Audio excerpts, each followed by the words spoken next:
This is called Strangers in the Ruins. A rich man's toy farm kept like a boat in a bottle, like the spinning wheel in the parlor, plow in the front yard, calluses on no fingers. It was real once, this little house that a student rents to keep the rain off his books and his sleep. It was home once to a farmer before Vanderbilt was built.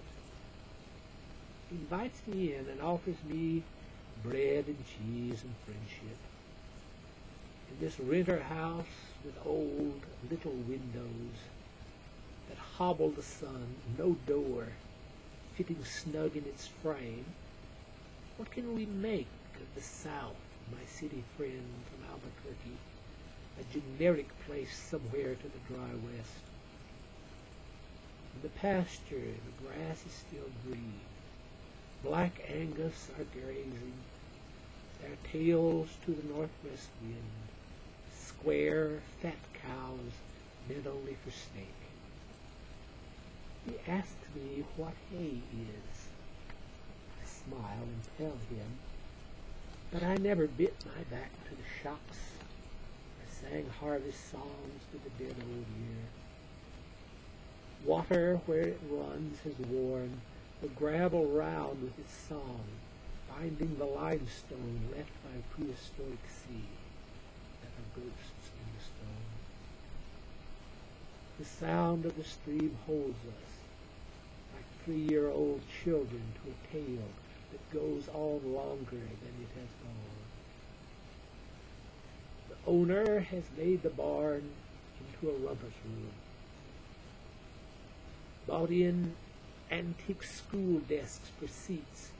Children studied at these desks once, learned to spell and cast up accounts. A sorghum mill rots to the brink of anonymity. But I know what it was, what it did.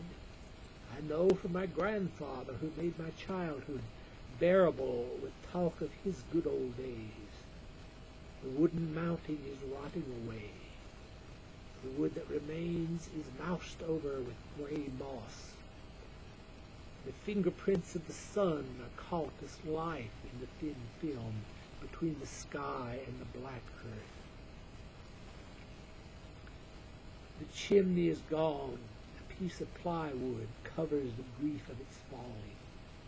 A rose bush is still green, though leafless by the old brick porch. He thinks me displeased with this place. My silence and my staring trouble him. I can't explain that this poem is going in me. Can't tell him yet how many layers of land and time and men and things I'm staring through, probing, loving in my way. We talked of beauty when the bread and the coffee and the cheese were in us and thawing more than the north wind could freeze. Beauty, I said, like the scholar, it does not suit me to be. Beauty is a function of alienation. The old farmer whose ghost walked this field beside us knew it as a book word, and this land was not beautiful to him. His children got the word from Longfellow's books. And your landlord thinks a horse-drawn plow mounted in his yard is beautiful. He never followed behind more than stock quotations. The old farmer bargained life and peace out of this thin limestone soil. To him the sunset was beautiful since it meant rest. Now his resting place keeps the gray rain off your books while you live the student's tentative life in a rich man's antique curio. He loves the country imagined. I love the scenery of an old rower. We both find peace here, for we were both thrown out at Eden. The farmer's wife planted so alone in her yard.